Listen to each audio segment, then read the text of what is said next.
Alhamdulillah, puji syukur bagi Allah Subhanahu yang telah memberikan kita semua iman Islam dan memberi petunjuk atas kebenaran lainnya yang tidak bisa disebut sebagai Islam. Salawat dan salam semoga senantiasa tercurah atas Rasulullah Nabi Muhammad SAW, keluarga, sahabat-sahabatnya dan pengikutnya. Sudah bersama kita Ustaz Nuris Abdul yang akan memberikan kajian di siang hari ini. Sebelum kajian ini kita mulai, marilah kita bersama-sama membaca basmalah. Itu waktu dan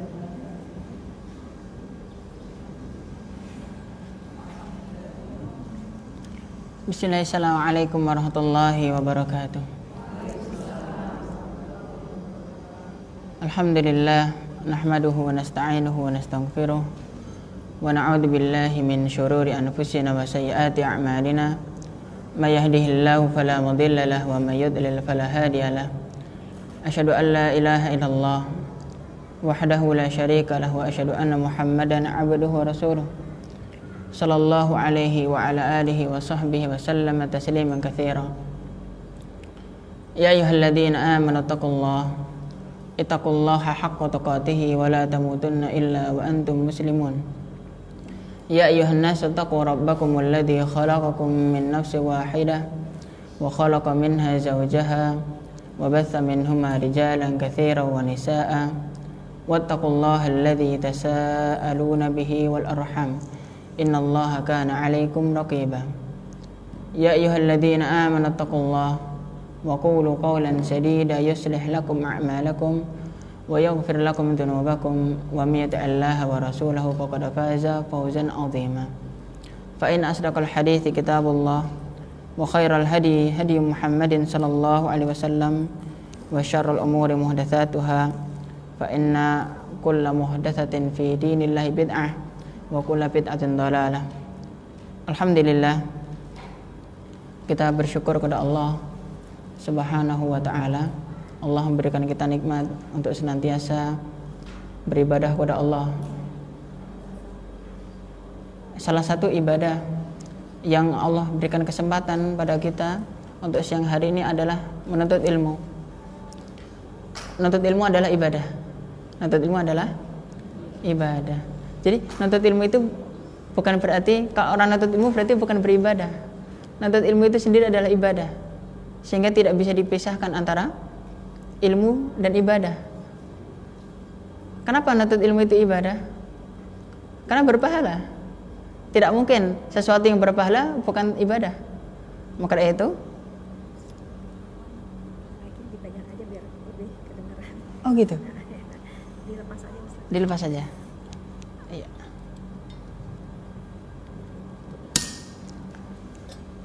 Jadi, tapi memang suara saya kecil, Bu.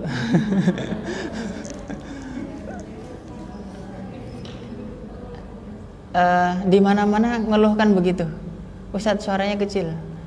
Dari sononya begitu.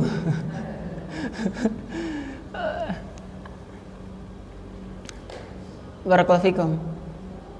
Jadi kita katakan bahwa nuntut ilmu itu adalah ibadah. Nuntut ilmu itu adalah ibadah. Kenapa berpahala? Bahkan al-imam 4 mazhab, Imam Abu Hanifah, Imam Syafi'i, Imam Malik, Imam Ahmad bin Hanbal, mereka sepakat mengatakan bahwa thalabul ilmi afdalu min sholatin nafilah. Yaitu apa? Menuntut ilmu itu lebih utama daripada sholat sunnah. Lebih utama daripada sholat sunnah. Maksudnya apa? Begini, nanti tatkala ibu mendengarkan dari saya satu ilmu baru yang ilmu itu belum pernah ibu dapatkan, ataupun keyakinan baru yang belum pernah ibu yakini, atau sesuatu yang akan ibu tinggalkan padahal sesuatu itu belum ditinggalkan, maka tatkala mendapatkan satu itu mendapatkan pahala lebih baik daripada 2 rakaat sholat. Apabila pengetahuan ibu lebih banyak, semakin banyak ketika pas selama 1 jam nanti, maka semakin banyak pula pahala yang lebih daripada sholat itu. Sampai para ulama mengatakan apa? Al ilmu sholatus sir. Ilmu itu adalah sholat tapi tak tampak. Sholat tapi apa? Tak tampak. Maka itu apa? Ketika pas kita mendapatkan 1, 2, 3, 4, 5 pengetahuan ataupun ilmu baru, disitulah kita pahala kita 2 rakaat sholat, 2 rakaat sholat, 2 rakaat sholat, bahkan lebih banyak. Barakallahu fikum. Maka itu nuntut ilmu itu apa? Ibadah. Nuntut ilmu adalah ibadah. Bahkan di dalam hadis riwayat Ahmad,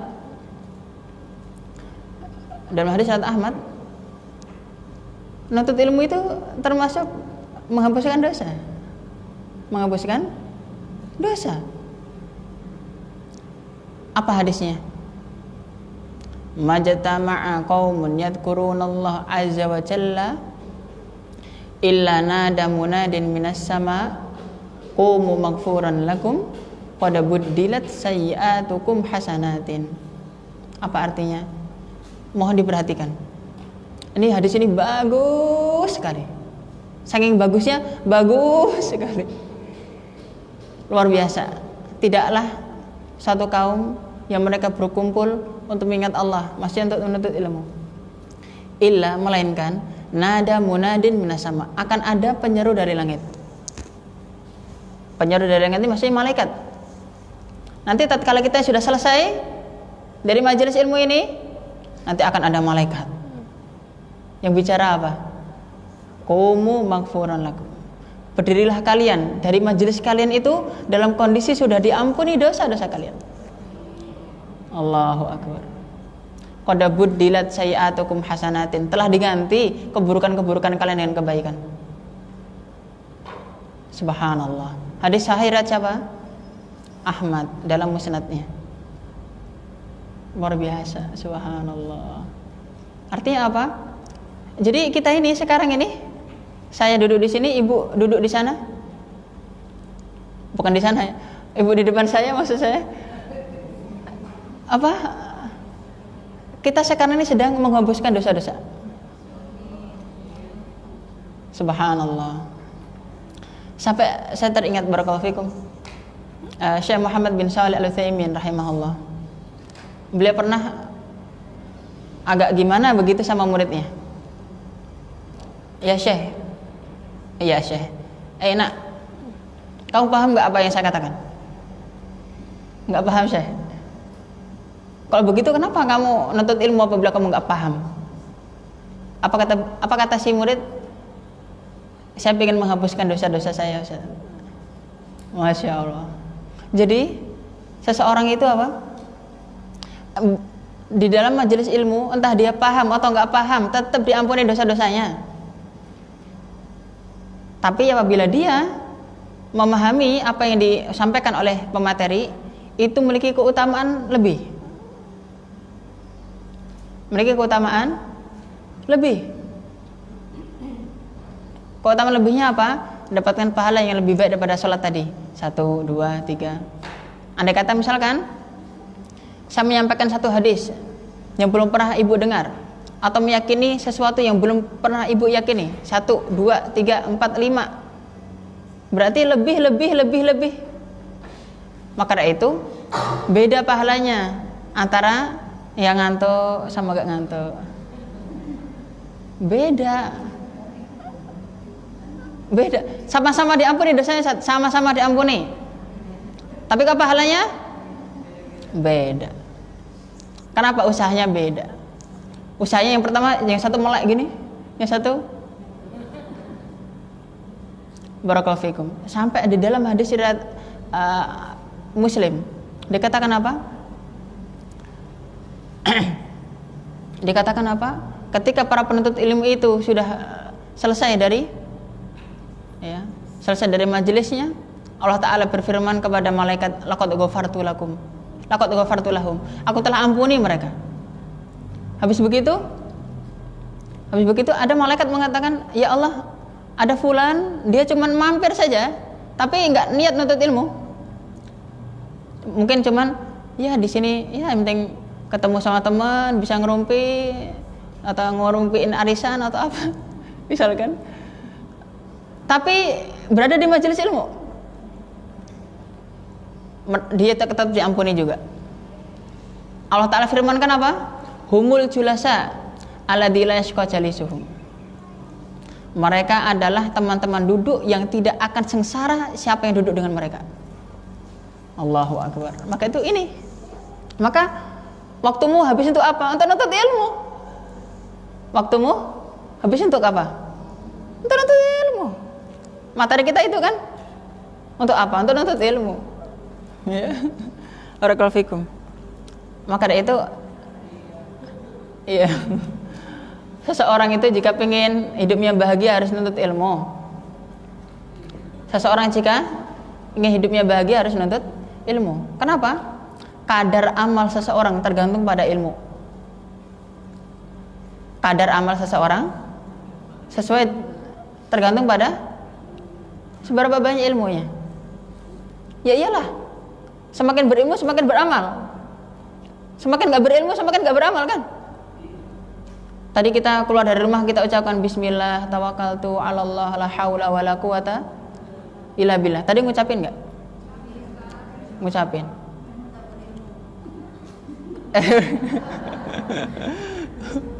Oke.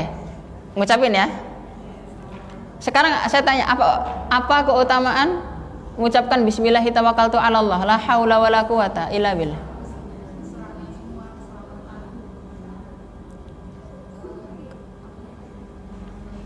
Apa? Ya Allah yang penting selamat di jalan deh gitu. Jadi udah kurang tepat. Gini, hadisnya man kharaja min hadis riwayat Abu Dawud, Tirmidzi, disahkan Al-Albani rahimahullah. Dari Anas bin Malik. Itu man qala min baitihi man kharaja min baitihi faqala bismillah tawakkaltu 'ala Allah la haula wala quwwata illa billah yuqalu lahu hudita wa kufita wa wuqita fatanaha lahu syaitan faqala lahu syaitanun akhar kaifalaka biman qad wuqiya biman qad hudiya wa wuqiya wa kufiya wa wuqiya. Subhanallah. Apa artinya? Siapa yang keluar dari rumahnya dan kemudian mengucapkan bismillahi tawakkaltu 'ala Allah la haula wala quwwata illa billah, maka akan ada malaikat mengatakan kepada dia, hudita, kamu sudah diberi petunjuk. Wa kufita, kamu dicukupi. Wa wuqita, dan kamu dilindungi. Fatanaha lahu syayatin, setan-setan pada minggir semua. Minggir. Jadi setan-setan tuh pada minggir. Jika kita udah ucapkan bismillah tawakkaltu 'ala Allah la haula wala quwata illa billah, setan pada minggir semuanya. Jadi kayak kita raja itu pada minggir. Tanaha lahu syaitan.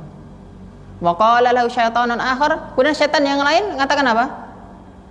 Bagaimana mungkin kamu bisa menggoda orang yang telah diberi petunjuk, dicukupi dan dilindungi. Hadis sahih riwayat Tirmidzi, Abu Dawud dari Anas bin Malik disahkan Al-Albani. Baru tahu? Berarti ilmu baru mendapatkan pahala lebih daripada 2 rakaat salat ya.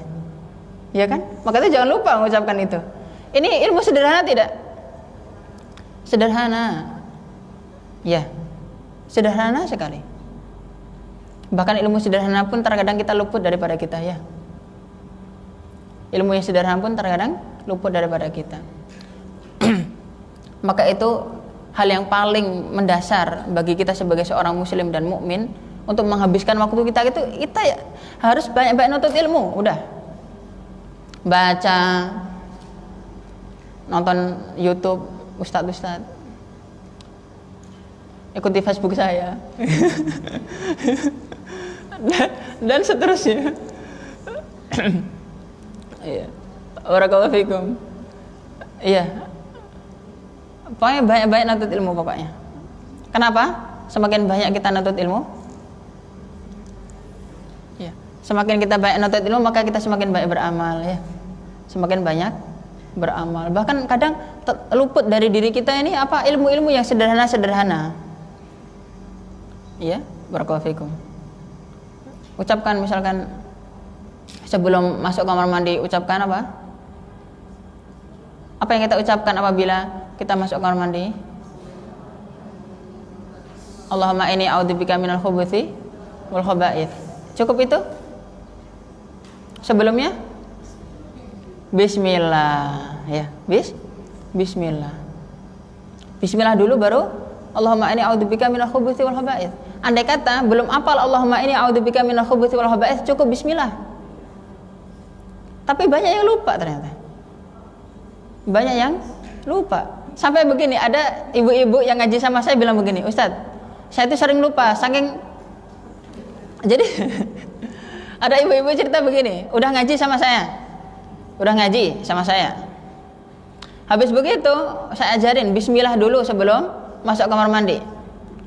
Udah begitu, beberapa pertemuan kemudian mengatakan, Ustadz, saya masih lupa Ustadz. Makanya kalau saya lupa, saya udah masuk, keluar lagi, Bismillah. Allahu Akbar. Subhanallah bihamdi. Untuk Bismillah aja lupa. Masuk rumah Bismillah tidak? Bismillah. Bismillah dulu atau Assalamualaikum dulu? Salah. Bismillah dulu. Iya. Harus Bismillah. Harus pakai, harus. Ya. Jadi Bismillah dulu. Hadisnya sahih tidak? Sahih, riwayat Muslim. Ya. Hadis riwayat Muslim. Apa? Seseorang, ya, ini singkatnya saja. Seseorang jika dia mengucapkan asma Allah ketika masuk rumahnya dan sebelum makan, maka setan akan berkata kepada teman-temannya, la mabita lakum wala asya. Tidak ada tempat, ya, tidak ada tempat menginap bagi kalian dan tidak ada makan malam. Maksudnya apa? Bismillah sebelum masuk rumah dan Bismillah sebelum makan. Itu supaya setan gak ikut masuk. Nanti ibu-ibu nih, saya juga, nanti kita pas pulang masing-masing dari kita ini semuanya bawa setan. Semuanya bawa setan. Kalau gak Bismillah gimana? Ikut masuk. Maka Bismillah ikut masuk, mau kayak gitu? Ya nggak mau. Baik, barakallahu fikum. Jadi coba sederhana tidak? Sederhana. Hadisnya sahih riwayat Muslim. Pokoknya setiap hadis yang saya sampaikan semuanya sahih. Ada kata dhaif, saya akan terangkan ini dhaif. Gitu ya. Barakallahu fikum. Subhanallah bihamdi. Ternyata banyak yang luput dari diri kita. Banyak yang luput dari diri kita. Terkadang mohon maaf ya. Terkadang saya tuh merenung-renung gitu. Sebenarnya banyak kaum muslim ini kasihan mereka. Kenapa? Banyak ilmu yang luput dari mereka. Bahkan dari diri kita. Misalkan begini, Bismillah sebelum masuk rumah aja, kita ini sering lupa, atau bahkan nggak tahu, atau nggak pernah ngamalkan. Padahal kita ini sudah berapa umurnya? Mungkin ada di antara kita 40 tahun. Ada 40 tahun, ada 50 tahun. Kita sudah menjalani sebagai seorang muslim, menjadi seorang muslimah, dan kita sudah berislam selama 40 tahun, tapi Bismillah sebelum masuk rumah aja enggak. Allahu Akbar. Subhanallah. Kenapa? Wallahu a'lam bishawab. Mungkin karena Ustadz belum nyampaikan juga mungkin. Ya, mungkin begitu. Barakallahu fikum. Kalau tadi sebelum masuk kamar mandi Bismillah dulu. Kenapa Bismillah dulu? Sitru ma baina ayunil jinni wa aurati bani adam idza dakhala ahdumul khala yaqula bismillah. Hadis riwayat Tirmidzi disahkan Al-Albani. Yang menghalangi mata jin dan aurat bani Adam apabila salah seorang mereka masuk ke kamar mandi mengucapkan bismillah. Jadi bismillah dulu baru Allahumma inni a'udzubika minal khubuthi wal khaba'ith. Kemudian di dalam hadis riwayat Abu Dawud dihasankan oleh Syekh bin Baz dalam kitab Tuhfatul Ahyar. Yaitu apa? Ya. Apabila salah seorang kalian mau masuk rumah, idza dakhala ahadukum baitahu, ya, falyaqul bismillah walajna wa bismillah kharajna wa ala rabbina tawakkalna wal yusallim ala ahli. Apabila salah seorang kalian mau masuk rumah, ucapkan bismillah walajna wa bismillah kharajna wa ala rabbina tawakkalna. Itu hadis riwayat Abu Dawud. Tsumma yusallim ala ahli. Kemudian setelah itu baru salam. Para ulama mengatakan apa? Yaitu apa? Andai kata bukan bismillah walajna, cukup bismillah saja cukup. Berarti bismillah dulu baru salam. Faham sampai sini? Kita sibuk apa waktu kita? Sibuk nuntut ilmu. Sibuk nuntut ilmu. Wah, sekarang suara saya tambah keras nih. Barakallahu fiikum. Semangatin aja deh ya. Harus. Barakallahu fiikum. Pokoknya harus nuntut ilmu terus. Harus nuntut ilmu terus. Barakallahu fiikum. Jadi apa? Supaya kita ini semakin bertambah amal, semakin diampuni dosa-dosanya. Sampai begini, Umar bin Khattab, Masya Allah, saya ingatkan ini ada ucapan Umar bin Khattab yang bagus sekali. Mohon diperhatikan. Apa Umar bin Khattab mengatakan apa? Rajulun ma'ahu dunubun mithlu jibali Tihama. Ada seseorang yang dia memiliki dosa sebesar gunung Tihama. Gunung Tihama itu gunung yang besar, warnanya putih. Dosanya besar segunung. Kemudian setelah itu dia datang ke majelis ilmu. Dia datang ke majelis ilmu. Ketika di majelis ilmu itu tiba-tiba dia takut sama Allah. Nah, ketika dia keluar dari majelis ilmu itu, dia tidak membawa dosa sedikit pun. Allahu Akbar. Artinya apa? Artinya nuntut ilmu itu adalah ya, tempat untuk kita ini bersih-bersih. Masya Allah. Barakallahu fikum. Maka itu apa? Nuntut ilmu terus. Jangan putus-putus. Jadi waktu umum habis itu apa yang pertama harus nuntut ilmu dulu, banyak-banyak. Harus nuntut ilmu banyak-banyak. Kenapa? Seseorang jika nuntut ilmu itu semakin banyak dia menuntut ilmu, dia akan semakin paham hakikat hidup ini. Dia akan semakin banyak memahami hakikat hidup. Hakikat hidup itu apa sih? Sekarang begini, apa namanya? Coba merenung-renung. Cobalah kita ini banyak-banyak merenung. Mungkin di antara kita adalah orang-orang yang berbahagia hidupnya, akan tapi coba lihat mereka yang tidak berbahagia hidupnya, tentu hidupnya untuk bersulit-sulit saja. Terkadang saya itu memikirkan atau merenung-renung bagaimana kehidupan kaum muslimin di Indonesia ini. Coba bayangkan, jam 5:30 bangun, sholat subuh enggak, nanti jam 7 berangkat kantor. Bahkan kadang berangkat ke kantornya itu setelah subuh langsung, atau sebelum subuh bahkan, karena khawatir macet. Oke, habis begitu sampai di kantor sampai 4:30. Habis begitu tadi ketika pas adzan zuhur, Allahu Akbar, Allahu Akbar, udah jam 12 ya. Hanya sebatas alarm saja. Ketika pas adzan asar, Allahu Akbar, Allahu Akbar, alarm ya. Alarmnya udah jam 3 ya. Hanya sebatas apa? Alarm. Seolah itu bukan panggilan Allah Subhanahu wa taala, itu panggilan Allah kan? Itu panggilan Allah supaya kita ini sholat ya, beribadah kepada Allah Subhanahu wa taala, dan dia tidak peduli. 4:30 pulang. Habis pulang nanti sampai rumah jam 6. Habis begitu makan malam. Mungkin nonton TV atau mainan HP atau apa, tidur. Besok lagi ngapain lagi? Gitu lagi. Besoknya lagi? Gitu lagi. Besok lagi sampai 6 hari. Kemudian dia bersantai-santai pada hari Ahad. Berarti dia santai hidupnya cuma sehari, sedangkan dia menjalani hidup susah seperti itu 6 hari. Kemudian saya berpikir, apakah seperti itu hidupnya? Ya enggak? Apakah hidup kita hanya untuk bersusah-susah seperti itu? Itu enak apabila dia kantoran, apabila pabrik, dan seterusnya. Subhanallah, ternyata kasihan kaum muslimin ini ya.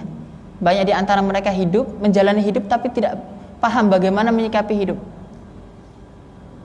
Sekali lagi apa? Banyak yang menjalani hidup tapi tidak paham bagaimana cara menyikapi hidup. Hidup itu tuh apa? Subhanallah. Ya. Dan hidup itu bukan sekali. Salah orang yang bilang hidup itu sekali. Hidup itu 2 kali. Hidup yang pertama untuk menanam, yang kedua untuk memanen. Man lam ya'mal huna nadima huna, kata Imam Ahmad bin Hanbal. Siapa yang tidak beramal di sini akan menyesal di sana. Ya. Termasuk saya duduk di sini, ibu duduk di situ. Semuanya untuk beramal. Semuanya untuk amal. Maka itu pahami hakikat hidup. Seseorang jika memahami hakikat hidup, ya, dia tahu bagaimana cara menyikapi hidup yang sesungguhnya bagaimana. Ketika ada sesuatu yang terluput dari dia nggak begitu sedih. Kenapa? Ya hidupnya begini, yang penting Allah ridha, selesai hidup. Ternyata hidup itu intinya itu. Yang penting Allah ridha, mati, selesai. Ya kan? Ya tidak. Kita hidup, Allah ridha, mati, selesai. Udah itu aja. Ya tidak. Tapi subhanallah, banyak orang yang mereka saking tidak pahamnya, mereka apa? Mencari-cari ini, mencari-cari itu, mencari-cari ini, mencari-cari itu. Subhanallah wa bihamdih, subhanallahil azim. Kenapa begitu? Kenapa mereka seperti itu?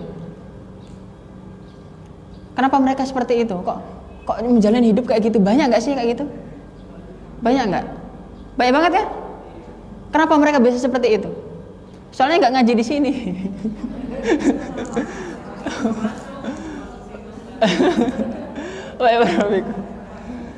Khairan insyaallah ta'ala. Ya soalnya nggak ngaji mereka, nggak nuntut ilmu, iya kan? Subhanallah wa bihamdi.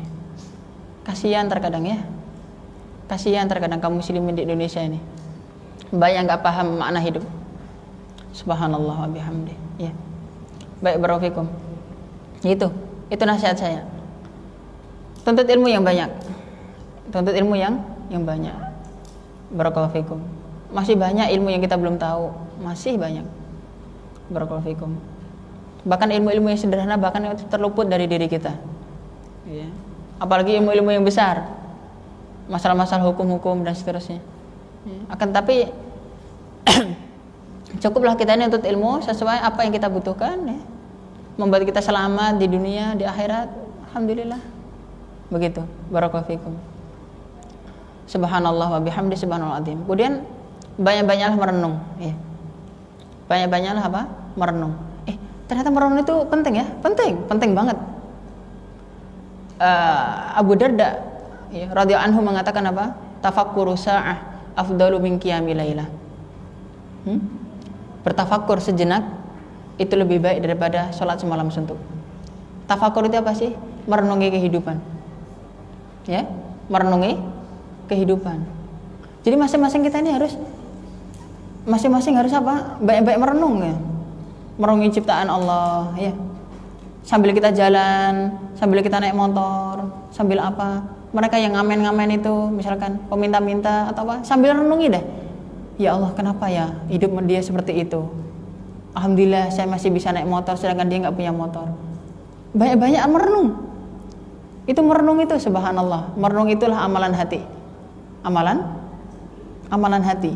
Setiap kali orang itu merenung, dia akan muncul satu amalan baru, yaitu apa? Syukur, ikhlas, sabar, ridha, tawakal, dan seterusnya. Gara-gara apa? Merenung. Kalau orang nggak pernah merenung bagaimana? Subhanallah. Maka itu apabila seseorang semakin banyak merenung, maka dia akan semakin banyak bersyukur kepada Allah, semakin banyak bersabar, semakin bertawakal, semakin. Barakallahu fikum. Maka dari itu apa? Kemarin saya ditanya begini. Ada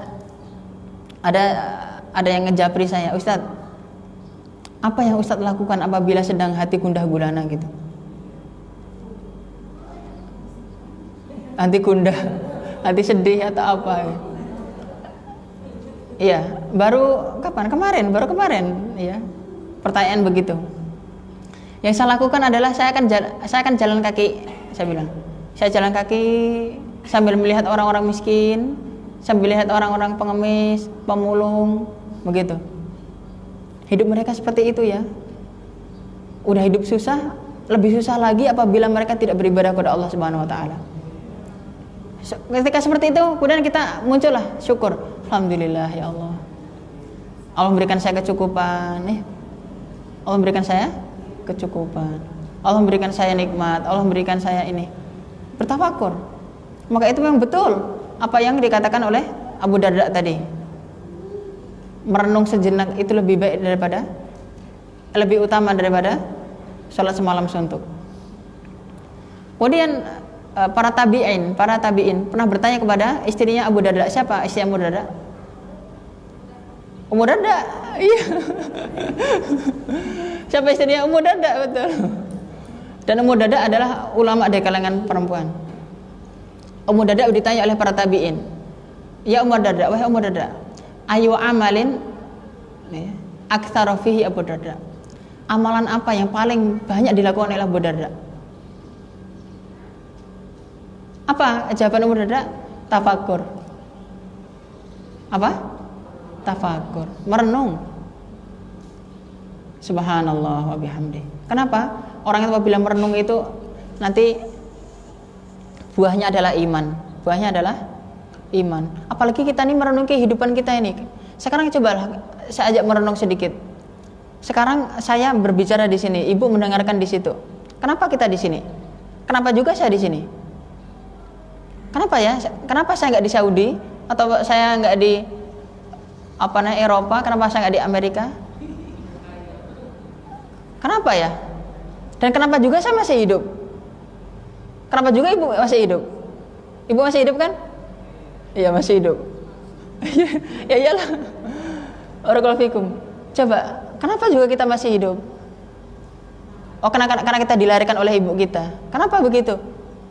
Oh kenapa begitu? Terus akhirnya sampai Nabi Adam nanti. Kenapa juga Nabi Adam diciptakan? Kehendak Allah akhirnya.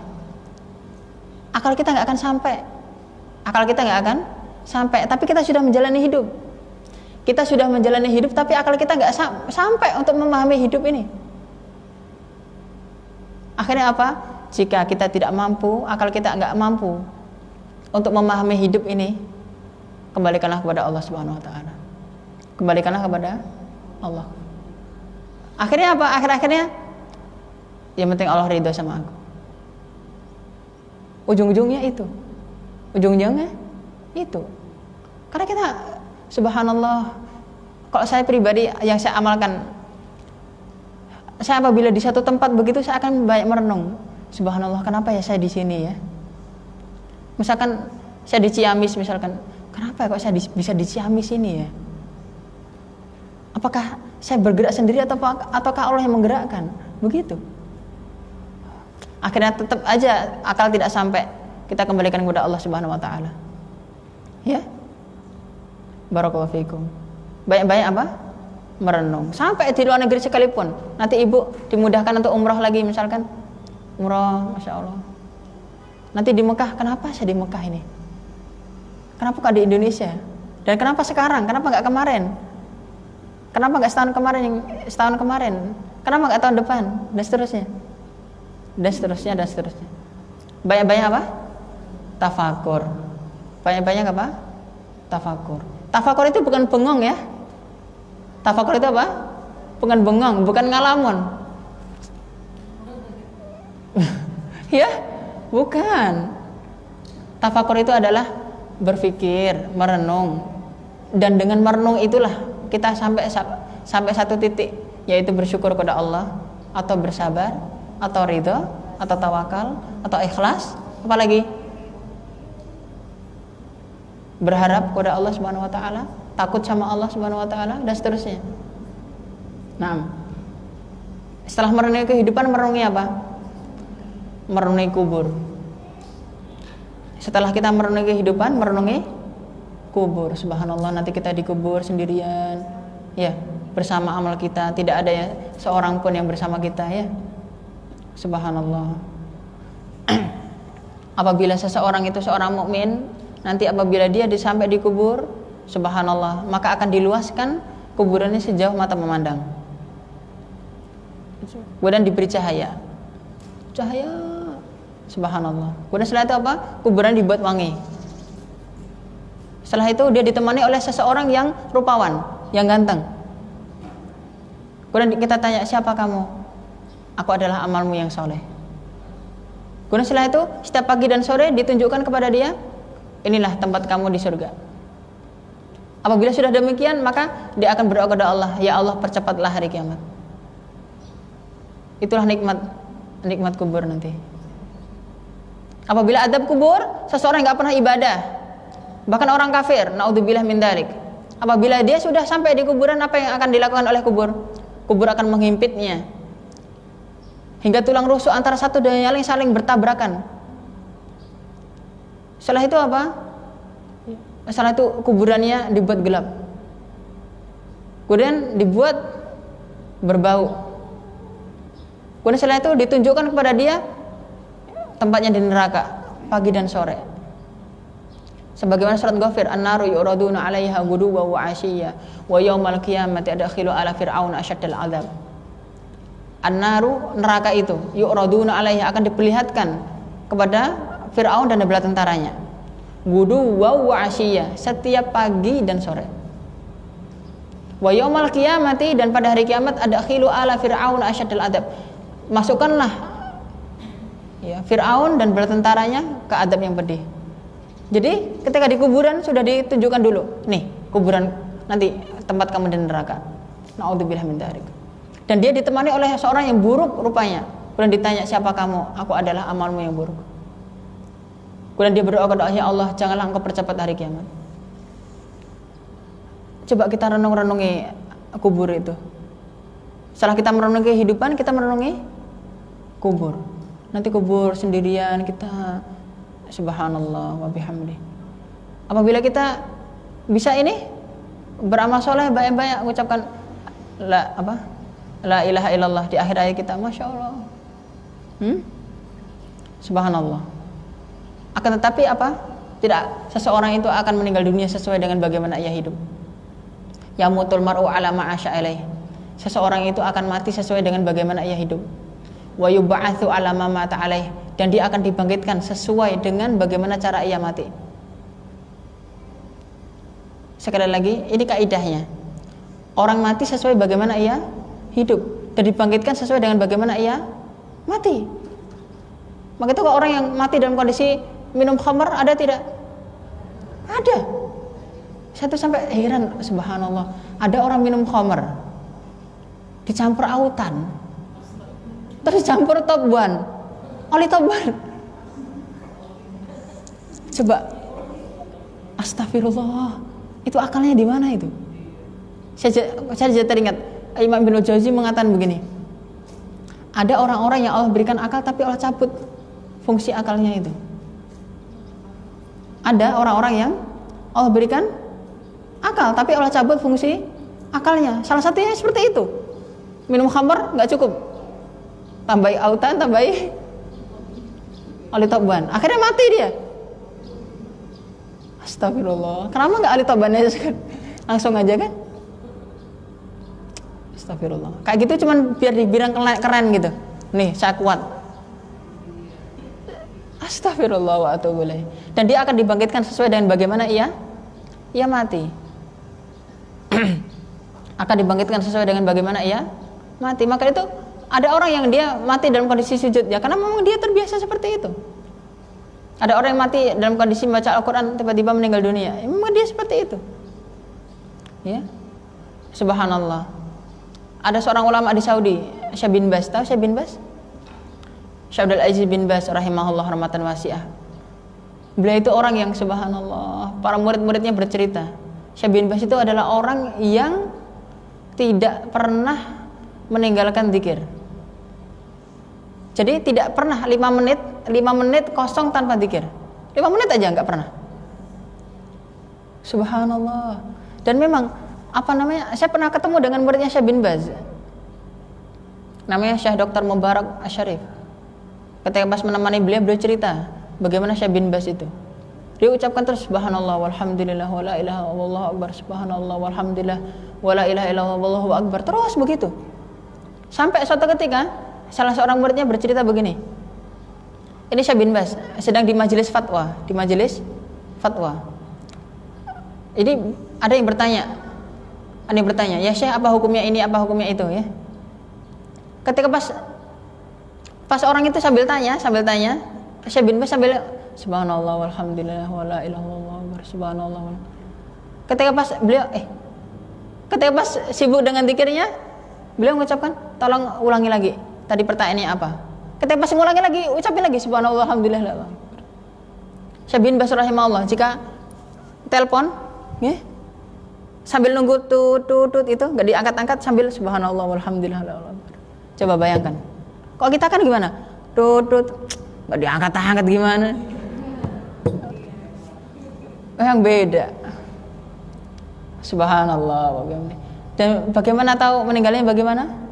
Meninggalnya begitu pula meninggalnya. Subhanallah, Syekh bin Baz rahimahullah selama 3 hari beliau enggak bisa makan ketika akhir hayatnya. Kemudian setelah itu apa?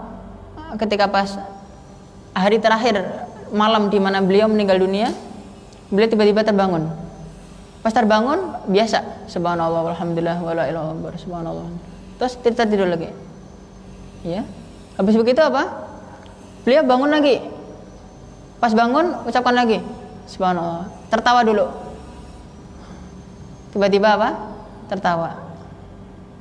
Bisa tertawa subhanallah walhamdulillah wallahu. Meninggal dunia. Allahu akbar. Itu yang cerita adalah istrinya. Coba barakallahu fikum. Sama dengan ayat dhahikatum mustabasyirah. Wujuhu yawma idzin nadhirah. Dhahikatum mustabasyirah. Wajah-wajah pada hari itu bersinar-sinar. Dhahikatun, tertawa, mustabasyirah, karena mendapatkan kabar gembira. Subhanallah wa bihamdi.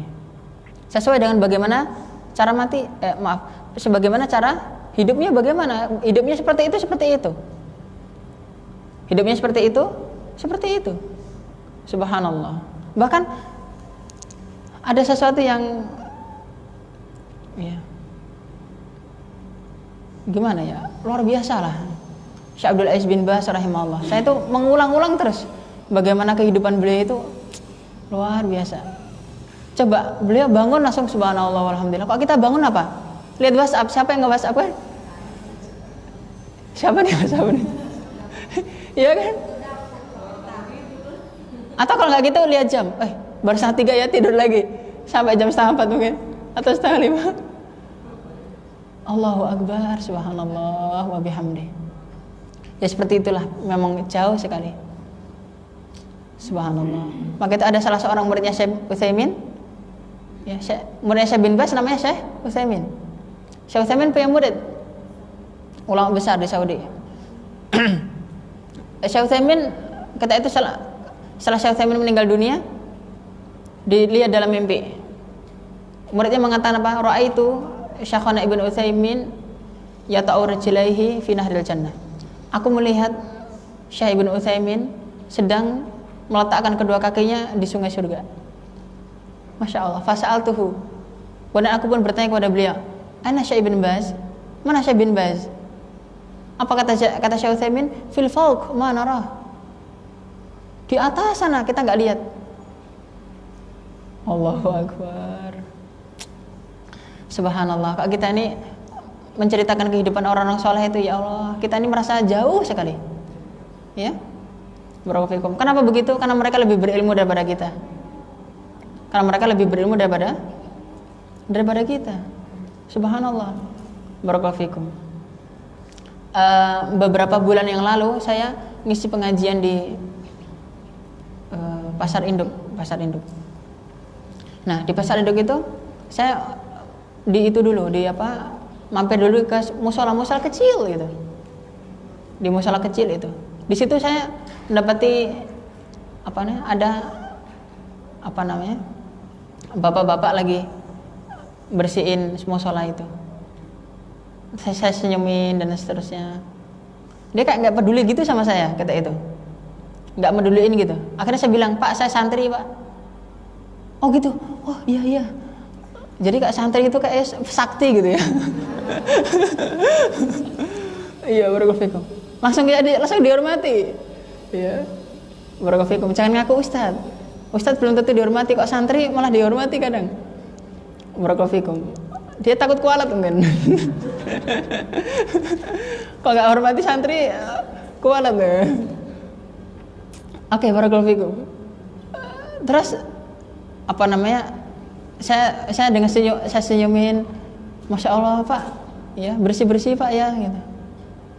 Akhirnya habis begitu apa? Dia baru membuka diri begini. Apa namanya? Terus saya nasihatin banyak-banyak. Lama kelamaan dipanggil Ustad. Oh iya Ustad. Wah naik derajat. Ya.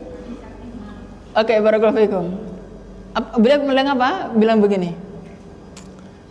Ustadz saya mau jujur saja, saya itu habis tobat katanya. Saya habis bertobat. Kenapa? Saya itu dulu pejudi.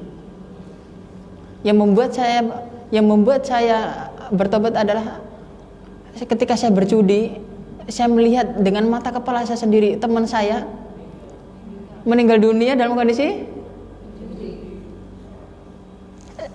sambil ngacok kartu, tiba-tiba meninggal dunia. Dia mati sesuai dengan bagaimana ya hidup. Ketika hidupnya biasa berjudi, ya mati dalam kondisi berjudi. Kalau ibu kalau saya dan ibu misalkan rajin sholat ya, rajin baca Quran ya, rajin nuntut ilmu, ya udah nanti meninggal dunia dalam kondisi sebagaimana bagaimana kita menjalani hidup. Ya, barakallahu fikum. Subhanallah wa bihamdih. Subhanallah azim. Maka itu bahkan kalau kita ini mengisahkan bagaimana kehidupan para ulama zaman dulu dan kewafatan mereka itu ada yang unik-unik begitu ya. Contohnya gini, ada seorang ulama ahli hadis pada zaman Imam Ahmad bin Hanbal, namanya Imam Abu Zur'ah. Al-Imam Abu Zur'ah Ubaidullah ad-Dimashqi. Al-Imam Abu Zur'ah, beliau seorang ahli hadis yang hafalan hadisnya itu lebih dari 100.000 hadis. 100.000 hadis. Kitab Arba'in Nawawi aja lupa ya. Arba'in itu loh. Udah selesai belum mengkaji hadis Arba'in di sini? Udah selesai. Apal enggak? Coba barakallahu fikum. Sekalinya hafal, paling hafal yang pendek-pendek itu. Ya, paling pendek min husni islamil mar'i tarkuhu mala ya'nihi, paling itu ya. Innamal a'malu binniyat, paling itu ya. Hadis yang panjang itu. Wallahu a'lam bishawab. Ya, barakallahu fikum. Ya, coba beli 100.000 hadis. Subhanallah wa bihamdi. Ya, bedalah kita ini cuma 2 giga, mereka 36 giga. Jadi kita inilah cuma 2 giga. Para ulama 36 giga. Ya, 36 giga. Subhanallah. Ya nanti tinggal kita naikin RAM-nya lah ya, biar jadi berapa giga. Jadi yang beliau lakukan dalam hidupnya adalah beliau sibuk dengan mencari hadis. Beliau mencari hadis, mengajarkan hadis, melalang buana mencari hadis, ya. Sampai hafalan beliau banyak sekali. Dan mengamalkannya tentunya ya. Barakallahu fikum. Terus tatkala beliau sakaratul maut, sakit keras ya, yang menghantarkan beliau sampai meninggal dunia, kata itu para ulama ahli hadis yang lain berkumpul. Kita jenguk-jenguk. Di sana ada Imam Abu Hatim, ada Imam Fulan, ulama-ulama besar itu. Jadi mengunjungi Imam Abu Zur'ah ad-Dimashqi dalam kondisi sakaratul maut. Tatkala itu mereka berembuk ya, bermusyawarah. Ini kan imam besar, masa mau kita talkinkan sih? Ya enggak? Kan imam besar, syekh besar, masa mau kita talkinkan? Akhirnya para ulama ahli hadis tadi mengatakan apa? Udah deh, kalau gitu kita nggak usah talkinkan. Gimana caranya? Kita bacakan hadisnya, bacakan hadis bahwa mangkana akhiru kalamihi la ilaha illallah dakhalal jannah. Siapa yang akhir ucapan seseorang dari dunia ini adalah la ilaha adalah la ilaha, maka dia akan masuk surga. Siapa yang akhir ucapannya adalah la ilaha, maka akan masuk surga. Kita bacakan sanadnya plus matannya. Tahu sanad tidak? Yang sanad itu hadatsana an itu. Kita bacakan sanadnya sekaligus matannya. Matan adalah yang itu, lafaz redaksi hadisnya. Akhirnya apa? Majulah seorang ulama. Hadatsana fulan. Lupa. Kamu yang lain. Hadatsana fulan. Lupa juga. Hadatsana. Salah, ada yang lupa, ada yang gimana nih? Al-Imam Abu Zur'ah yang dalam kondisi sakaratul maut bilang apa? Kalian semua lupa, kalian semua salah. Yang benar hadatsana fulan. Qala Rasulullah sallam, "Mangkana akhiru kalamihi la ilaha illallah dakhalal jannah." Dan saat itu juga beliau meninggal dunia. Masya Allah. Jadi mengucapkan la ilaha illallah sekaligus hadisnya, sekaligus matannya, sekaligus sanadnya. Seseorang meninggal dunia sesuai dengan bagaimana ia hidup, biasa hidup. Coba bayangkan. Allahu Akbar. Subhanallah wa bihamdi subhanallahil azim. Ada seorang ulama besar di Saudi namanya Syekh Nasir Al-Umar. Syekh Nasir Al-Umar. Beliau menceritakan bahwa apa? Beliau memiliki tetangga. Jadi di komplek perumahan yang sama dengan beliau. Akan tetapi ketika itu ada proyek apa seharusnya harus digusur sama pemerintahan Saudi. Ya. Yang nggak digusur cuman satu masjid saja. Akhirnya ketika itu apa? Ada satu warga yang nggak mau pindah. Pokoknya nggak mau pindah. Siapa? Muadzin masjid. Jadi muadzin masjid nggak mau pindah sama sekali. Akhirnya apa? Akhirnya para pegawai ketika itu mengatakan, Pak, mohon harus pindah Pak, agak sebab begini dan seterusnya. Karena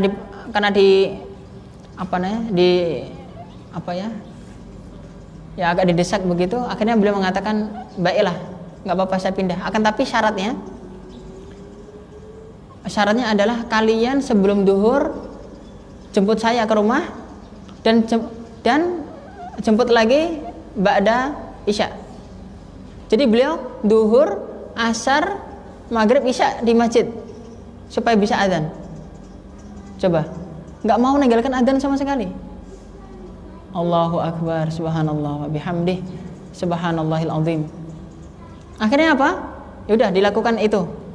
Akhirnya kemudian suatu ketika semakin bertambah tua, ya, si muadzin ini sakit keras.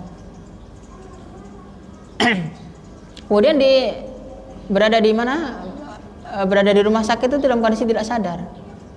Sudah 7 hari nggak sadar.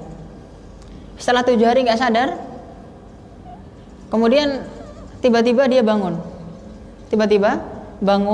Minta sama anaknya, tolong bawa saya ke kamar mandi, saya pengen wudhu. Setelah wudhu, mana arah kiblat? Diarahkan ke kiblat. Setelah itu beliau adzan. Padahal bukan waktu adzan. Dia Allahu Akbar. Terus sampai la ilaha illallah, meninggal dunia. Allahu Akbar. Sampai Allah berikan kesempatan pada si muadzin ini untuk adzan untuk terakhir kalinya sebelum meninggal dunia. Subhanallah wa bihamdih. Tinggal kita, bagaimana kita mau mati. Ya. Kita mau seperti apa? Masing-masing kembali pada diri kita sendiri. Apabila waktu kita di dunia ini kita habiskan hanya untuk sesuatu yang gak manfaat, ya udah kita akan mati dalam kondisi gak manfaat itu. Apabila kita dengan beribadah kepada Allah Subhanahu wa taala, ya udah kita akan mati sesuai dengan bagaimana kita hidup ibadah dengan ibadah itu. Subhanallah wa bihamdih. Jadi renungi kubur. Terus merenungi akhirat. Subhanallah, coba bayangkan nanti kita ini di padang mahsyar berapa tahun? Lama ya, lamanya berapa tahun? Hah? Ta'rujul malaikatu warruhu ilaihi fi yaumin kana miqdaru 50 alfasana. 50.000 tahun. Coba bayangkan. Kita 50.000 tahun di padang mahsyar bagaimana? 50.000 tahun. Jadi kita ini berapa jam berarti dia dibandingkan dengan akhirat nanti di sini. Maka itu Allah Ta'ala berfirman apa? Ka'annahum yauma yarawnaha lam yalbathu illa 'ashiyatan au sambunglah. Ka'annahum yauma yarawnaha lam yalbathu illa 'ashiyatan au duhaha. Itu kan juz 30, masa enggak hafal? Barakallahu fikum. Enggak apa-apa Ustaz, yang penting Allah di itu. Jadi seolah-olah mereka tatkala mereka melihat hari kiamat itu lam yalbathu, mereka tidak tinggal illa asyiyatan aw duha, seolah mereka tidak tinggal di bumi kecuali sepagi atau sesore saja. Maaf, sesore atau sepagi. Coba bayangin. Jadi kita seperti sekejap begitu. Dan kita pun juga begitu, kita menjalani hidup tiba-tiba aja udah berumur sekian. Ya kan? Ada di antara kita sudah 40 tahun, 50 tahun, ada yang berapa tahun? Barakallahu. Subhanallah wa bihamdi. Maka itu, coba lihatlah bagaimana kita menjalani hidup ini. Ya, barakallahu fikum jami'an. Oke, kemudian nasihat saya berikutnya, setelah kita menuntut ilmu, kita baik-baik bertafakur, mentafakuri kehidupan, mentafakuri adab kubur, kemudian setelah itu akhirat, yaitu kita baca Quran. Kita baca Quran. Kenapa baca Quran? Quran itulah yang membuat hari kita berkah. Al-Quran itulah yang membuat hari kita apa? Berkah. Al-Quran itu apa? Kitabun anzalnahu ilaika mubarakun liyadabbaru ayati walitadzakkara ulul albab. Artinya apa? Kitab yang kami turunkan kepada engkau wahai Muhammad, mubarakun, diberkahi. Diberkahi. Maka itu apa? Tidaklah seseorang itu membaca Al-Quran pada suatu waktu, maka kecuali waktu itu berkah. Tidaklah di satu tempat tersebut jadi berkah. Ya. Tidaklah dibaca oleh seorang diri, maka diri tersebut menjadi berkah. Itu keberkahan Al-Quran seperti itu. Sekarang begini, Al-Quran turun pada malam apa? Lailatul Qadar. Lailatul Qadar adalah sebaik-baik malam. Siapa yang membawa wahyu Al-Quran kepada Muhammad SAW? Jibril. Jibril adalah sebaik-baik malaikat.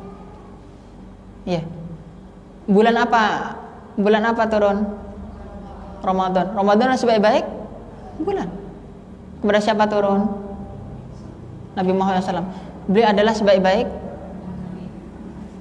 manusia, menjadi terbaik. Maka itu apabila kita mempelajari Al-Quran, mengkajinya, membacanya, kita juga akan menjadi sebaik-baik manusia. Begitu ya. Itulah keberkahan Al-Quran seperti itu. Subhanallah. Maka itu apa? Tidak mungkin sama Tidak mungkin sama rumah yang di situ dibacakan Al-Quran sama nggak dibacakan Al-Quran, pasti beda. Pasti. Apalagi dibacakan Al-Baqarah, udah pasti setan keluar. Ya kan? La taj'alu buyutakum maqabir. Inna syaitana yafirru minal baiti alladzi yuqra'u fi suratul Baqarah. Ya kan? Ya. Janganlah kalian jadikan rumah-rumah kalian itu kuburan. Maksudnya apa? Tidak dibacakan Al-Quran di situ. La taj'alu buyutakum maqabir. Inna syaitana, sungguhnya setan, yafirru, akan lari minal baiti alladzi yuqra'u fi suratul Baqarah, dari rumah yang dibacakan padanya surat Al-Baqarah. Coba bayangin. Barakallahu fikum. Maka itu cobalah kita mendidik anak-anak kita, istri kita, anak kita, ya, untuk bersama Al-Quran terus. Kalau saya mah alhamdulillah istri saya hafidhah. Jadi baca Quran aja, ngajar Quran di rumah. Jadi sampai dedek itu, anak saya kalau udah Padahal belum bisa ngomong. Tapi kalau lihat, sering kali lihat umiknya, saya ada videonya, tapi gimana ya? Jadi kalau udah megang mushaf itu baca, meskipun nggak bisa baca, karena masih bahasa bayi itu loh. Jadi yang la gitu. Masya Allah. Iya, barakallahu fikum. Maka itu apa saya bilang ke murid-murid saya, kalian nggak boleh punya TV di rumah. Andai kata mau nonton TV, ketika pas anak-anak kalian sudah tidur baru boleh nonton TV, gitu. Ya coba bayangin, seorang anak itu terdidik sesuai dengan apa? Sesuai dengan kebiasaan. Terdidik sesuai dengan apa yang biasa ia lihat dan apa yang ia dengar. Apa yang biasa dia lihat diikuti.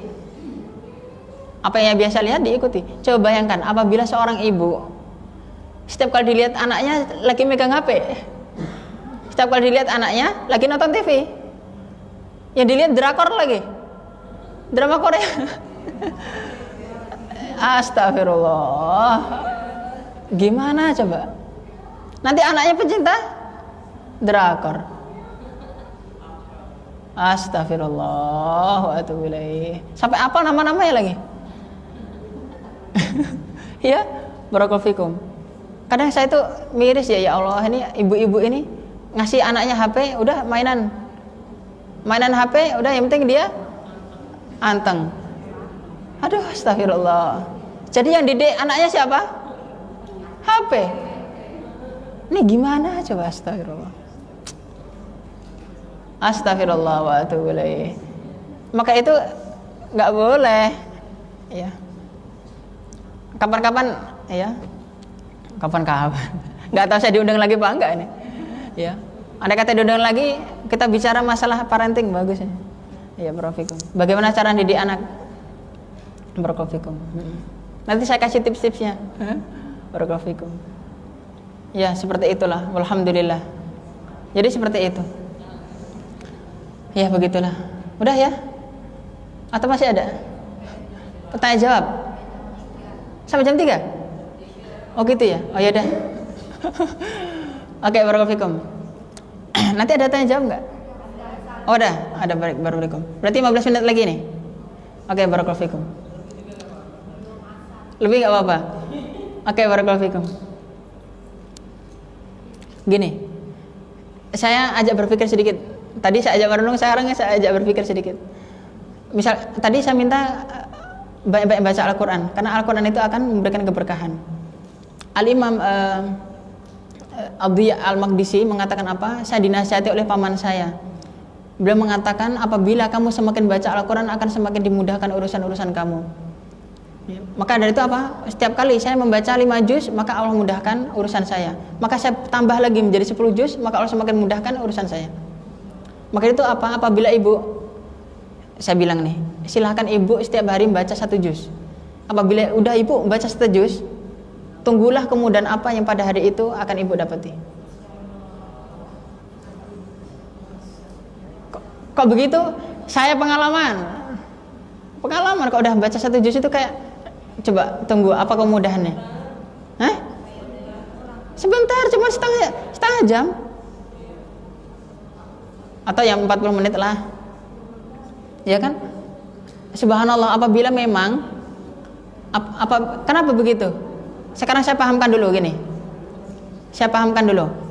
Kenapa kok bisa begitu? Al-Quran itu berkah. Apa sih berkah itu? Berkah itu adalah membuat sesuatu apabila hal itu berat menjadi ringan, apabila lama menjadi sebentar cepat, apabila sulit menjadi mudah. Itu begitu, itu keberkahan Al-Quran seperti itu. Maka itu apabila kita baca Al-Quran pada hari itu, maka hari itu berkah, maka berarti pasti dimudahkan. Faham di sini? Nah itu, maka itu akan tetapi andai kata misalkan tidak mampu, maka minimal 15 menit. Oke, saya ajak berpikir sedikit. 1 jam kita bagi 4. 1 jam kita bagi 4. Jadi 15 menit. Oke, berarti satu bagiannya adalah 15 menit. Oke. Dalam sehari semalam kita punya berapa jam? 24 jam. Berarti 24 kali 4 berapa? 96. Ya kan? 96 bagian. Dari 96 bagian masa nggak bisa sih ngambil satu bagian saja untuk baca Quran? Satu bagiannya berapa tadi? 15 menit. Masa nggak bisa 96 bagian loh? Cuma ngambil satu bagian saja untuk baca Quran, masa nggak bisa? Ya tidak? Coba. Apabila tetap nggak bisa, pelit berarti. Pelit untuk baca Al-Quran. Pelit waktunya. Sibuk, malas apa. Padahal kalau kita megang HP nih. Padahal apa ketika pas megang HP itu? Scroll. Cuma gitu-gitu doang padahal. Scroll lagi, ya kan? Apalagi grup WhatsApp-nya kebanyakan. Pasti itu scroll doang itu. Ya kan? Nanti apabila ada materi yang bagus tapi kepanjangan, malas baca. Buka YouTube, wah ceramahnya 50 menit, yang 3 menit aja, ya kan? Kayak gitu. Subhanallah bihamdi subhanallahil azim. Artinya apa? Artinya apa? Kita ini kadang nggak jelas waktu kita ini habis untuk apa loh. Ya kan? Masa baca Quran 15 menit aja nggak bisa. Lihat terus 96, berarti 95 bagiannya untuk apa? Andai kata kita ngambil satu bagian saja, sisanya 95 bagian untuk apa? Wallahu a'lam. Untuk masak, untuk apa? Barakallahu fikum. Subhanallah wa bihamdih. Barakallahu fikum. Apalagi orang itu apabila hidup bersama Al-Quran selalu bahagia dia. Saya mau ceritakan sedikit ya. Ini jadi banyak cerita ini. Tapi dari cerita itu kita mengambil banyak hikmah ya. Barakallahu fikum. Ada seorang ibu-ibu umurnya 60 tahun. Ya, atau lebih. Kira-kira 60 tahun lah. Jadi 60 tahun bagaimana giganya itu? Berapa giga kok 60 tahun kira-kira? Bukan 2 giga lagi, mungkin kurang dari 2 giga. Kalau kita ini masing-masing mungkin masih 2 giga lah. Nanti tapi kok 60 tahun mungkin kurang dari 2 giga. Akan tetapi subhanallah wa bihamdih. Beliau bukanlah orang yang jiwanya jiwa rendahan, tidak. Jiwa kuat. Jadi beliau ambil kacamata, ambil mushaf. Dari mushaf itu beliau fotokopi besar-besar, yang besar-besar itu. Ya, tahu kan fotokopi yang diperbesar itu. Beliau gunting, beliau tempel di pintu, di kamar, di mana. Jadi dilewati. Jadi ditempel di mana-mana. Habis ditempel di mana-mana, dihafalkan satu ayat itu. Dia jalani setahun, 2 tahun, 3 tahun. Ibu tahu? Ketika meninggal dunia sudah hafal 6 juz. Allahu Akbar. Usdukullah yasdukum. Jujurlah karena Allah akan membenarkan kejujuran kamu. Jujurlah karena Allah, maka Allah akan benarkan kejujuranmu. Masih Allah akan berikan itu. Coba bayangin, beliau meninggal dunia dalam kondisi apa? Memiliki tabungan 6 juz dan tidak memiliki tabungan 6 juz, mana lebih baik? Daripada dia hanya ya santai-santai aja, daripada begitu ngapalin satu ayat ya. Terus yang penting istiqomah. Saya sering ditanya, Ustadz gimana sih ngapal Quran? Ya. Maka kalau orang non pesantren ya, beda ya. Jadi jangan samakan dengan pesantren. Ya. Barakallahu fikum. Dan ibu harus memaksa diri ibu sendiri. Kalau saya enak, saya punya rumah Quran, setiap hari mau nggak mau harus nerima setoran ya, nerima setoran. Barakallahu fikum. Alhamdulillah. Dan memang hidupnya enak ya kalau sama Al-Quran itu.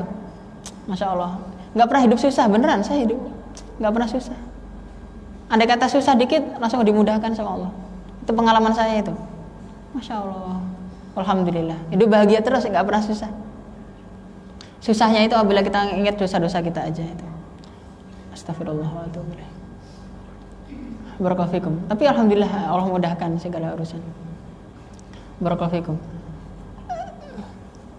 Kalau ibu harus memaksa diri ibu sendiri, ya kan? Maka itu kalau saya biasanya ini, kalau yang non pesantren saya bilang yang penting 1 minggu jangan kurang dari 2 ayat. Itu 2 ayat aja. Setiap seminggu, dalam seminggu. Kalau baca Quran setiap hari, tapi kalau ngapal 2 ayat dalam seminggu minimal. Kan gampang sekali kan 2 ayat. Gini. Kalau dulu ketika saya ngisi pengajian ibu-ibu yang di sana, ya, tapi sekarang sudah nggak ngisi di situ lagi karena diteruskan murid-murid saya. Ya. Itu saya minta mereka dalam satu minggu itu, jeda 1 minggu 2 ayat. Kan orang Indonesia itu begini loh. Ketika pas diminta sedikit malah mintanya banyak, malah melakukan banyak gitu. Misalkan saya sama ibu, saya bilang sama ibu, Bu, ini saya kasihkan celengan, saya kasih celengan. Bu, udah dalam waktu seminggu isi aja 2.000 Bu. Nanti 1 bulan saya ambil. Nggak mungkin kan 2.000 kan? Iya. Pasti malah banyak-banyakan. Iya. Kita juga begitu, 2 ayat aja Bu. Tapi malah ngapalnya berapa? 10 ayat, 16 ayat, apa gitu. Karena begini, ketika pas kita dituntut sedikit, seayat bisa, 2 ayat bisa. Gampang. Akhirnya apa? 10 ayat. Begitu. Itu lebih baik daripada apa? Coba bayangkan. Kita sudah menjalani bertahun-tahun, beribu-ribu hari, beratus-ratus bulan tanpa menghafalkan 1 ayat pun loh. Ya tidak? Jujur aja. Ya kan? Subhanallah.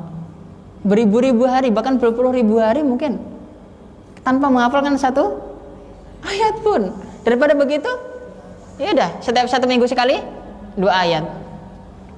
Soko-soko di program. Ini pengajian ini. Pengajian setiap Rabu ini ada namanya enggak? Nama pengajian? Bid'aul Ummah. Nah, pengajian Bid'aul Ummah ini pokoknya dalam setiap nanti minggu depan udah hafal 2 ayat. Udah hafal 2 ayat. Di program begitu kan apa susahnya? Ya enggak? Ustadz enggak bisa 2 ayat, 1 ayat, enggak apa-apa 1 ayat. Tapi kebangetan kayaknya. Masa 1 ayat sih? Kan waktunya banyak, masa 2 ayat enggak bisa.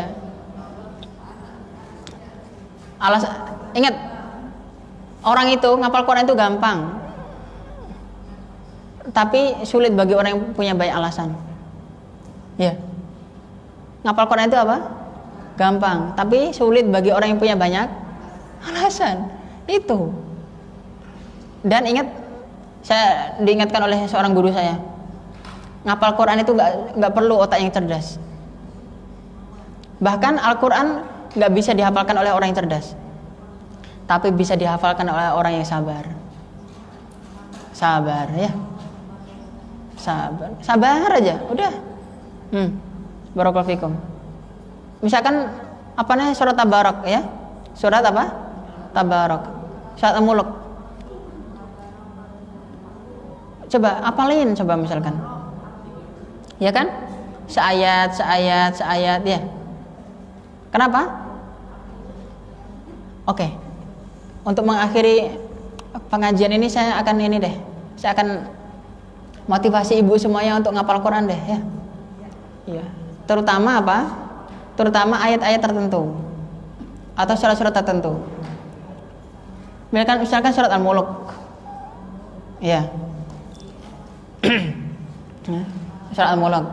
Habis begitu 10 ayat terakhir dari surat Ali Imran. Ya. 2 ayat terakhir dari surat Al-Baqarah. 10 awal dari surat Al-Kahfi. Ya. Kemudian surat As-Sajdah. Kemudian surat Al-Insan. Ya. Di juz 30 itu surat Sabihisma. Sama surat Al-Ataka Hadithul Ghasyiyah. Al-A'la. sama al-ghasyiyah. Terus al-kafirun dan 3 kul. Itu aja. Barakallahu fikum. Untuk kecepatan ya? Oke, al-mulk. Al-mulk udah? Semuanya? Al-mulk semuanya. Al-waqi'ah enggak ada hadis yang sahih, Bu. Al-waqi'ah itu enggak ada hadis yang sahih. Al-mulk semuanya? 10 ayat gampang banget. Hah? Ujian sama Umi Kiki. Oke, barakallahu fikum. Oke, gini, kapan-kapan undang saya lagi untuk ngetes ya. Barakallahu fikum. Apalah surat Al-Mulk gitu. Oke, Al-Kahfi 10 ayat awal. Iya, kalau surat Al-Kahfi itu hadisnya sahih dan Muslim. Ya. Ada 10 ayat awal, 10 ayat akhir. Benar, Bu? Apa yang Ibu katakan benar? Hadisnya sahih semuanya. Hah? Gimana? Oh gitu, alhamdulillah.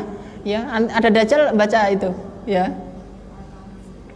Kemudian Ali Imran 10 ayat terakhir. Ali Imran 10 ayat terakhir. Kalau Ali Imran itu kapan dibacanya? Setelah tidur. Bukan, setelah tidur. Iya, bangun tidur. Bangun tidur. Hadiah sahih Muslim. Bukan sebelum tidur. Kalau sebelum tidur itu Al-Mulk.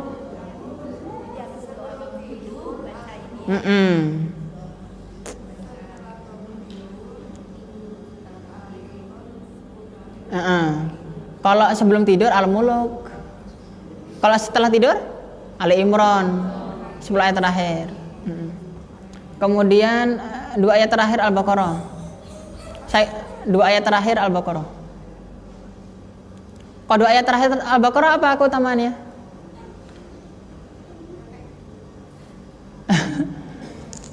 Adik lillahi ma fis samawati. Oh, maaf. Amanah rasuluh. Amanah rasuluh. Gampang banget kan amanah rasuluh sampai la yukalifullah. Gampang sekali. Apa keutamaannya? Hadis sahih Bukhari dari Abdullah bin Mas'ud.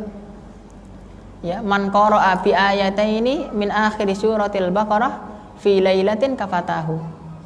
Ya, siapa yang membaca 2 ayat terakhir surat Al-Baqarah dalam satu malam, maksudnya sebelum tidur, kafatahu, maka keduanya mencukupinya.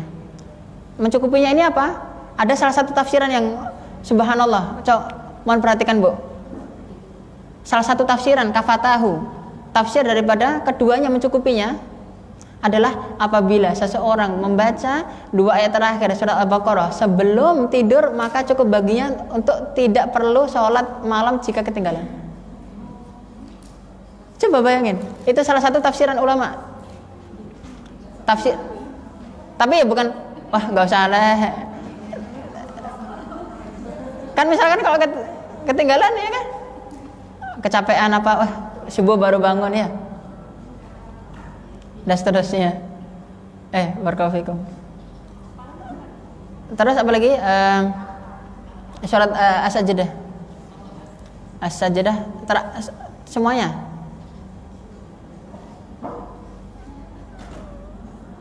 As-Sajdah. Terus Al-Insan. As-Sajdah. Iya. Al-Insan semuanya juga. Nah, As-Sajdah dan Al-Insan ini terutama bagi laki-laki ya, kalau perempuan saya kira enggak. Karena As-Sajdah dan Al-Insan ini dibaca ketika sholat subuh hari Jumat. Iya. Dibaca apa? Sholat subuh hari Jumat. Pada rakaat pertama. Khusus. Ada hadisnya. Ada. Ya. Apa namanya? Karena Rasulullah SAW qara'a bihamim as-sajdah fi rakatil ula wa hal ata 'alal insani bi tsaniyah Fitsaniyah. Dulu Rasulullah SAW terbiasa membaca Hamim As-Sajdah pada rakaat pertama dan Hal Ata 'alal insani ketika pas rakaat kedua. Iya. Tadi Syekh Abdul Aziz bin Baz rahimahullah rahmatan wasi'ah, apabila hari Jumat tidak pernah meninggalkan sama sekali. Tidak pernah meninggalkan sama sekali. Ibu ada yang pernah umrah kan? Ada yang pernah umrah kan? Oke. Mungkin ada yang sudah pernah haji juga. Kalau di Masjidil Haram atau di Masjid Nabawi, kalau hari Jumat pada waktu subuh baca apa itu? As-Sajdah kan? Nah itu. As-Sajdah. Barakallahu fikum. Iya. Tapi pernah juga saya ketika itu diimami oleh Syekh Abdullah Awad Juhani. Ya. Di Masjidil Haram ada seorang imamnya namanya siapa? Syekh Abdullah Awad Juhani. Beliau enggak membaca Al-Insan itu. Dua-duanya As-Sajdah. Karena As-Sajdah itu memang kalau dibaca semuanya, waduh kita bakal pegel. Karena di Masjidil Haram mungkin ya, karena banyak orang tua juga mungkin, maka Al-Insannya enggak dibaca sama beliau. Tapi bagaimana? Yaudah, Al-Insannya sampai sampai yang As-Sajdah itu, udah setelah itu ditambah 1 atau 2 ayat, habis itu rakaat kedua Hal Ata 'alal insan. Begitu. Iya. Barakallahu fikum. Nah. Dulu ketika saya masih menjadi imam masjid di Masjid Husnul Khatimah sana di Bumi Dirgantara Permai Jatisari ya. Itu kalau setiap Jumat itu saya baca itu. Ya, baca itu. Itu sunnahnya. Barakallahu fikum. Oke, terus surat Al-A'la, Al-Ghasyiyah. Al-A'la dan Al-Ghasyiyah. Al-A'la dan Al-Ghasyiyah. Terus Al-Kafirun. Terus 3 Qul. 3 Qul mah udah pasti hafal ya. Dan yang paling wajib Al-Fatihah. Akan tetapi ingat Al-Fatihahnya yang benar bacaannya ya. Ada pelajaran tahsin enggak juga? Ada. Baik, barakallahu. Jadi tahsinnya yang benar, pokoknya Al-Fatihahnya jangan salah-salah. Barakallahu fikum. Iya, yang fasih ya. Barakallahu fikum. Nah, saya mau terangkan yang Al-Mulk tadi. Kenapa kok saya awali dengan Al-Mulk?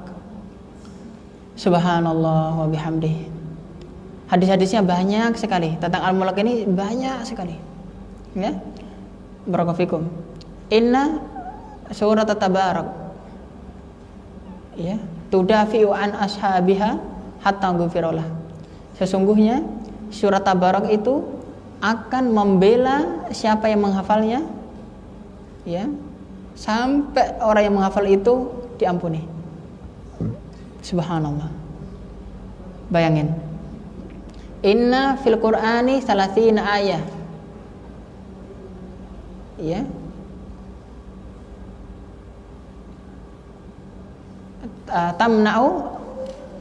Tamna'u min asabiha adzabul qabr. Jadi, kama qala Rasulullah sallallahu alaihi wasallam, sesungguhnya di dalam Al-Qur'an ada 30 ayat yaitu surat Tabarak yang akan ya menghalangi seseorang dari azab kubur. Masya Allah. Ya. Menghalangi dari azab kubur. Maka itu di dalam kitab Al-Mustadrak Al-Mustadrak Al-Imam Hakim, beliau meriwayatkan dari siapa?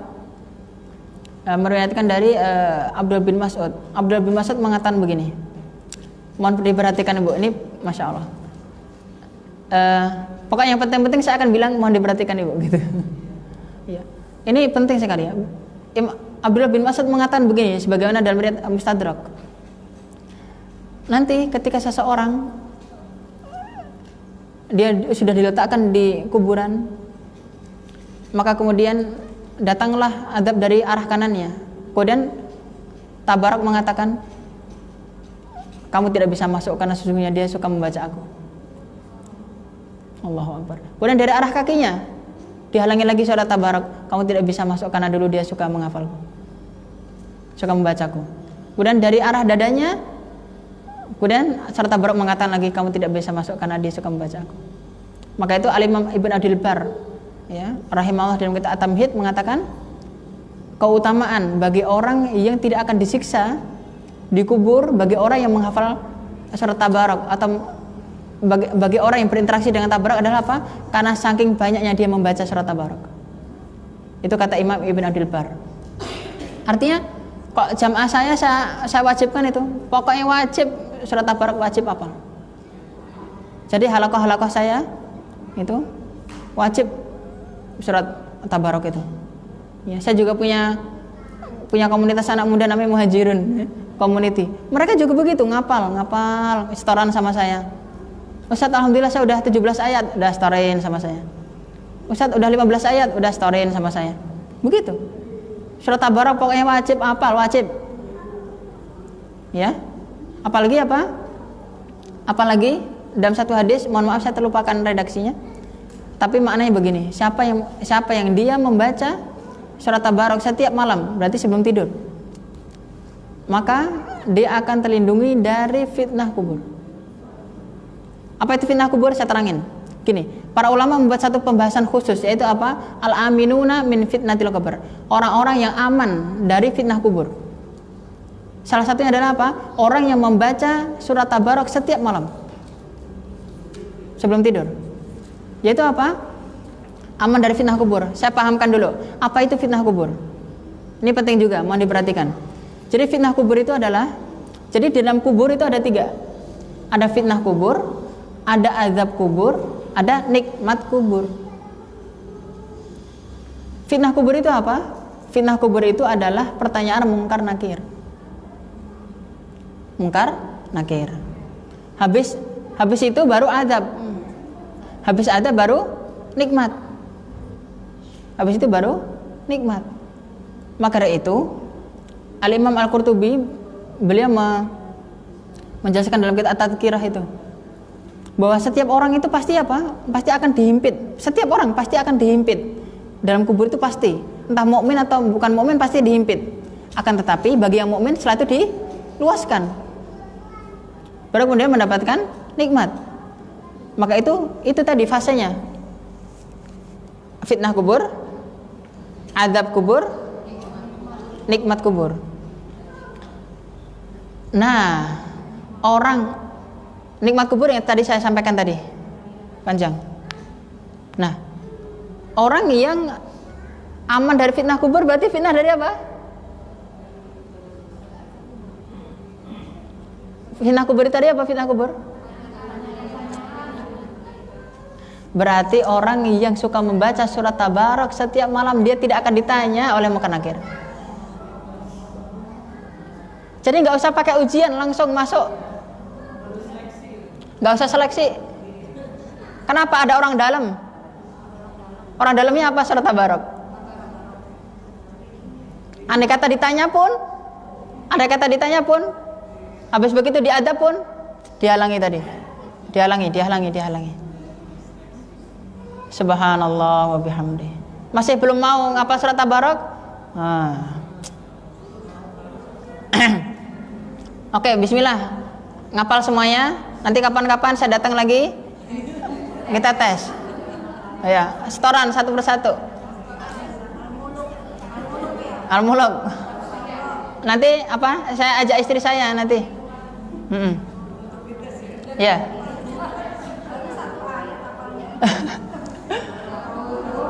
Tadi saya bilang apa tadi? Kan 30 ayat kan? Gampang. Ya. Jadi jangan itu dulu, jangan pesimis dulu, gampang. Insya Allah. Ingat, insya Allahnya beneran. Iya. Insya Allahnya orang Arab, bukan insya Allah orang Indonesia. Bukan insya Allahnya orang Bekasi, bukan. Iya. Ya, semangat. Ya betul. Barakallahu fikum. Ya alhamdulillah. Itu. Kita atas deh. Ya. Ya. Barakallahu fikum jami'an. Dimudahkan semuanya insyaallah, ya. Dimudahkan semuanya insyaallah. Barakallahu fikum. Jadi seperti itu. Iya, harus masing-masing harus begitu. Enggak apa? Tidak mengapa ya. Memang begini, tidak ada jaminan mudah. Tapi Allah menjamin setelah kesulitan ada kemudahan ya. Allah tidak menjamin apa? Mudah. Tapi Allah menjamin setelah kesulitan ada kemudahan. Udah, mungkin sehari seayat seharian itu. Satu ayat seharian. Tapi nanti lama-kelamaan cuma sejam satu ayat. Tapi lama-kelamaan cuma 15 menit. Beneran? Kenapa? Gini. Barakallahu fikum. Udah adzan ya? 4 menit lagi. Pertanyaan? Udah nggak usah. Barakallahu fikum. Ya barakallahu fikum. Gini, dalam menghafal Quran itu, Bu, dalam menghafal Quran itu ada yang disebut dengan proses ta'aruf. Proses ta'aruf. Proses pengenalan. Jadi kita harus ta'aruf. Jadi ta'aruf bukan sekedar nikah aja, bukan.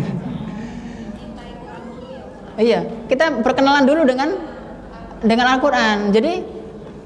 Jadi masa ta'aruf itulah kita proses.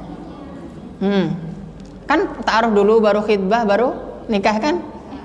Masa langsung nikah? Kan gitu. Pasti ta'aruf dulu. Ngapal Quran juga begitu, ta'aruf dulu, baru merasakan nikmatnya, baru kemudian baru nikah. Nikah sama Quran. Ya. Jadi masa ta'aruf itulah yang pasti harus dijalani. Kalau kita nggak sabar masa ta'aruf, ya udah kita nggak dapet. Nah, biasanya proses ta'aruf itulah yang kadang seseorang harus ekstra sabar.